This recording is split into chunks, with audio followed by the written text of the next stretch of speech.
Hi there, Moira McDonald. Hello, hello, hello. Wee quick haul video here, all ephemera style stuff. I saw Kristen, Rock Paper Treasures, the lovely Kristen, the other week, and she was showing some Brook Bond tea. They used to do wee cards with packets of tea in this country. Hold on a minute till I put down a wee bit. And one of the, well, we used to collect them to some extent, but one of the sets that we had the full set of was this. I didn't, it's anybody's guess what happened to the book. It was undoubtedly thrown out. I mean, you're talking about my childhood here. 1969, I was 8 years of age when this came out. So, you know, it's anybody's guess where it ended up.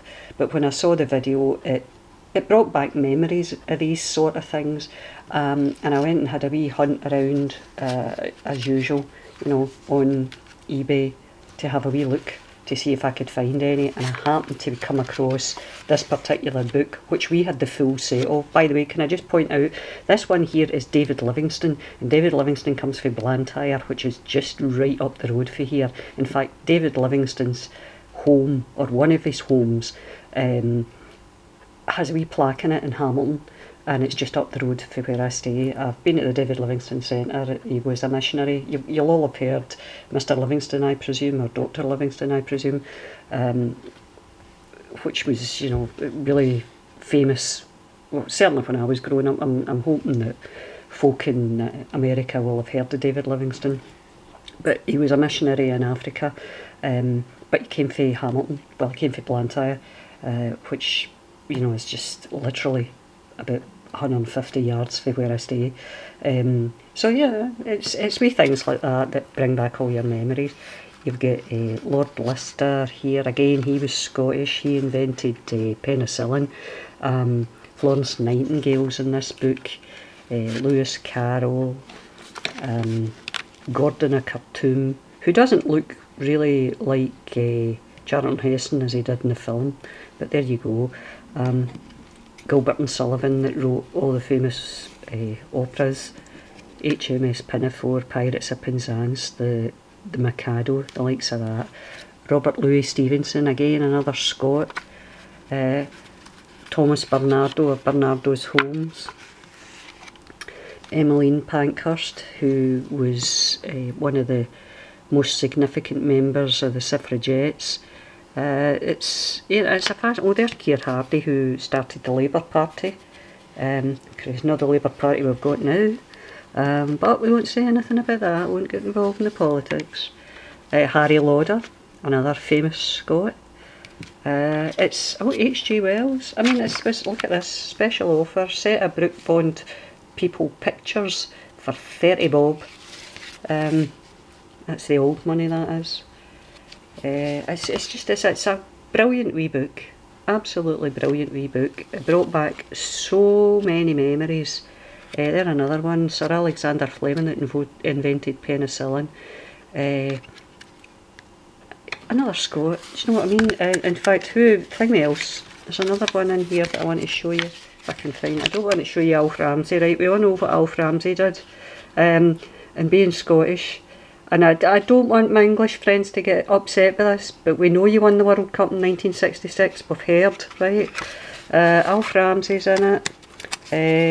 Aye, there he is. John Logie Baird, came from Helensburgh, invented the telly.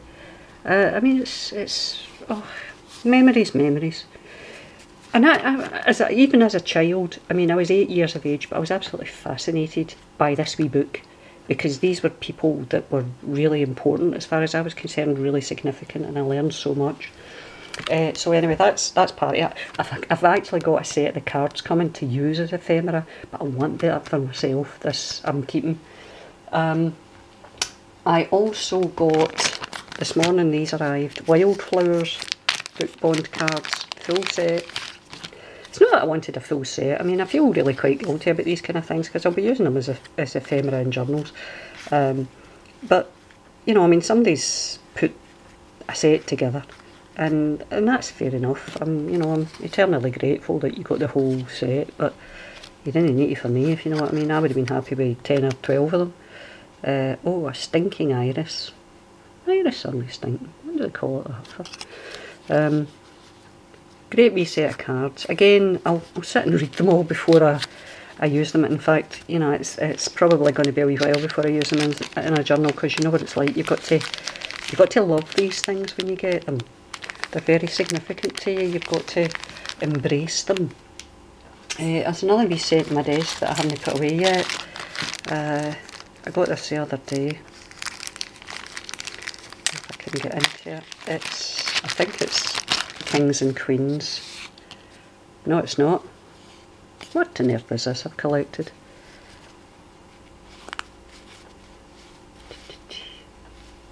Oh, it seems to be buildings and Kings and Queens and significant people during the course of Kings and Queens reigns. Let's see what this is. This isn't quite what I thought it was. The First World War. Oh, that's great. That'd be really fascinating. Who's this bloke? George V, who would be the Queen's grandfather, I think, because I'm pretty sure George VI was her dad. Rolls Royce, the motor. Oh, that's got to be Scott of the Antarctic. No. Oh, it's Captain Oates, who was with Scott of the Antarctic. And Scott of the Antarctic was in the other wee book. Captain Oates was one of the folk that died in the ill-fated South Pole Walk, where they were beat by Amundsen. That's Edward VII, is it no? Aye, Edward VII. That's a boat. The Cutty Sark, aye, that's quite famous, although I don't know why. Oh, there's Charles and Di. This can't be that old then. The Great Eastern. Another boat. There's a hotel in Glasgow called the Great Eastern. It was really pretty disreputable. The less said about that, the better. Prince and Princess of Wales. She died. I think my boy was maybe about 3 when she died, and I have to confess, I'm not a great royalist, but I mean, the death of any young person, and especially a young parent, it's not a pleasant thing. Very, very depressing. Oh, they're the Beatles. They're British. Don't know if you know that. Concorde, alright, doesn't exist anymore. No many of them alive still either. Who's this? Somebody's getting knighthood. Oh, it's Sir Francis Chichester. He went in a boat. The first ascent of Everest, that was Edmund Hillary and Sherpa Tenzing. There's the Queen. A very old picture of the Queen because she's 90 odd now, is she not? It's got to be a Spitfire, is it? Yep, Spitfire. Winston Churchill. I'm not really going to say a lot about him. I don't particularly... I know he's regarded as a great wartime hero, but I think he was also sent an awful lot of men to their deaths. That's Queen Mother and the Queen's dad, George VI and Queen Elizabeth. It's St Paul's, is it no? Aye, St Paul's Cathedral. Oh, Great Fire of London, if ever I saw it. Yep. Who's this? Charles II. Oh, I bet you this is the Charge of the Light Brigade. Oh no, it's the Battle of Marston Moor. Oh, that's quite far before the Charge of the Light Brigade. Oh, who's coping it here? The execution of Charles I. There was a short period in Britain's history when they were a republic. It didn't work out very well for us. Well, in fact, I think it was before. It must have been before the Union of the Crowns. I'm not sure. I think it was. It might not have been though, because Charles was a Stuart, was he no? I don't know. I don't know that much about history for that far back. I'm more your kind of last 100 years or so. That's the Globe Theatre where Shakespeare plays were performed. The Golden Hind. Mary Queen of Scots, right, Percival. And there's the woman that was responsible for killing her, Elizabeth I, although technically she was not Queen of Scotland. So as far as I'm concerned, the Queen that we've got today isn't really Elizabeth II. She's Elizabeth II of England, but she's Elizabeth I of Scotland. There you go. Right, we'll not bother going through the second lot. We don't need a history lesson. But fascinating wee cards. But what I wanted to show you was this. Got these today. Oh, sorry, I got a wee bit out of focus. Bear with me a second while it adjusts. This is in a wee bag at the moment. I'm not entirely sure what it is. It's the Chartered Mercantile Bank of India, London and China. So it's obviously some sort of financial sort of thing, but I don't know what it is. I don't know if it's some sort of bond or whatever. It's for £300 by the looks of things, and it's got Calcutta written up on the top, which is in India, and it's dated 1859. So I'll be getting this scanned, because obviously you don't use things like this. You only use copies because you don't want to. These things have too much history for me to start tearing them apart.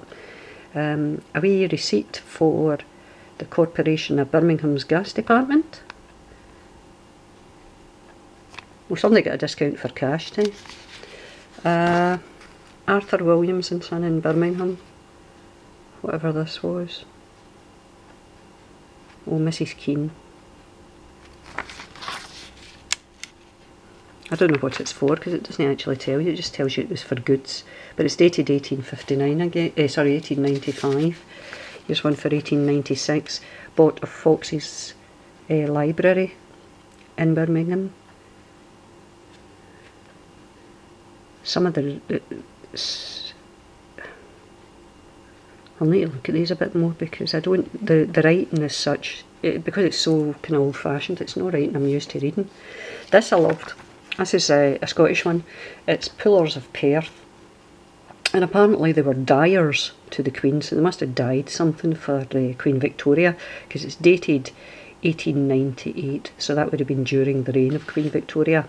But Pullers became Pullers of Perth, which was a company of dry cleaners. And as I was, oh, it's their Birmingham office incidentally, as I was growing up, Pullers of Perth owned dry cleaners in virtually every high street in every town in Scotland. I don't think they exist anymore. I don't know what was behind their demise, but I can't remember seeing a Pullers of Perth of late. I've got a couple of these, which is the Louvre Grand Magasin de Mode, Edwin Fletcher and Company in Birmingham, High Street, Birmingham. Somebody bought lace for £1 and somebody else bought a pattern. These are fascinating, absolutely fascinating. Steinman and Company in Piccadilly in London. Foreign laces, embroideries, French cambric handkerchiefs, ladies' underlinen and baby linen. And somebody just bought goods. Sadly we don't know what they bought. But it cost them £1, £1 and 11p. And then something else that they bought in March was 9 and 5p. So that was in 1895. Don't know what this is. I mean, it's some sort of receipt. £1 and 9 shillings is whatever they paid to...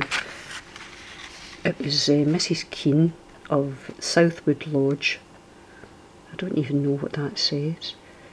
There, I can't quite make it out. It looks like Ampton. Again, it's somewhere in Birmingham by the looks of things. Doctor to George Jackson. And I'm not entirely sure what she got again. Account rendered to goods. So she must have been paying off a wee bit of her money that she owed there. William Daly of Ealing.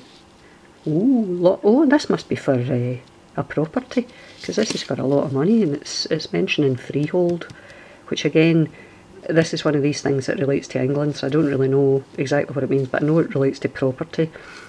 Up here you just buy a house. You don't buy a house, you don't buy land, you buy the house, and that's it. Keys at their offices, whatever it is. But what? Oh, is it seven bedrooms, 2 bathrooms, and 3 reception rooms? That's some size of a house, and it only cost 6,000. And the thing is, this was in 1927, so you know, you're not talking the 1800s, but if it's just, you can't help but wonder, who are these people? And you know, wouldn't you just love to see the West Lodge estate in Ealing, to see what their property looks like? I know I would, but then my nose bothers me. Joseph Fordred, isn't this a beautiful receipt? You realise, of course, that when I do it, I'll put a flower on top of it or something like that as well. Copies and modifications of Parisian millinery hats and bonnets from 10 and 6 to 21 shillings. 21 shillings, I think, is a guinea, because 20 shillings was a pound. I'm pretty sure a guinea was a pound and a shilling. But now, there you go, that's quite fascinating as well. Right, so that's my ephemera. I hope you like it, and I'm going to go and scan it any minute now. As far as working and stuff, at the moment I'm working on this. I haven't got my wee signatures all organised, although I haven't done my stamping, and I haven't done all my 10 million layers and my 10 million wee bits of fabric from my boho journal. I've got that all to do. What's that? That's a wee pile of beads. I've also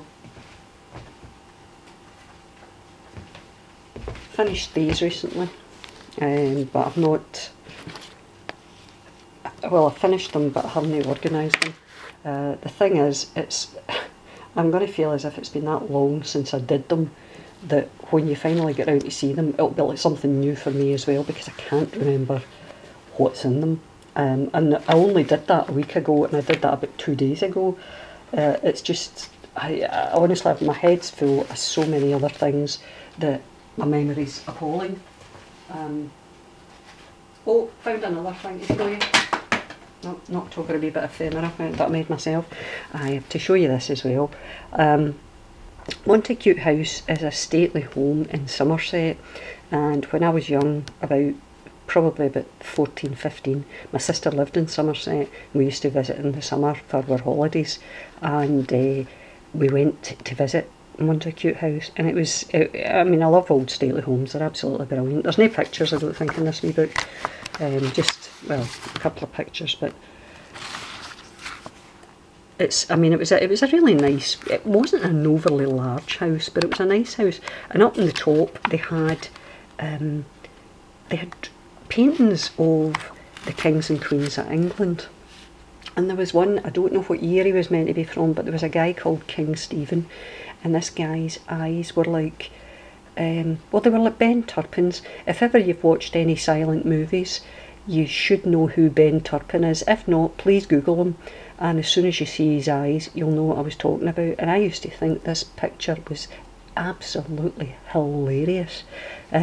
So when I saw this on the internet, I had to get it just to bring back the memories and have something to hold on to. The other thing that's significant about it, it's 1 shilling and 6pence as well. This particular book was printed in, I believe, 1961, which is the year I was born. So it's doubly significant to me. So anyway, that's that. I showed you my other books, didn't I? Aye. Right, so that's us for just now. Don't think I've got anything else to report.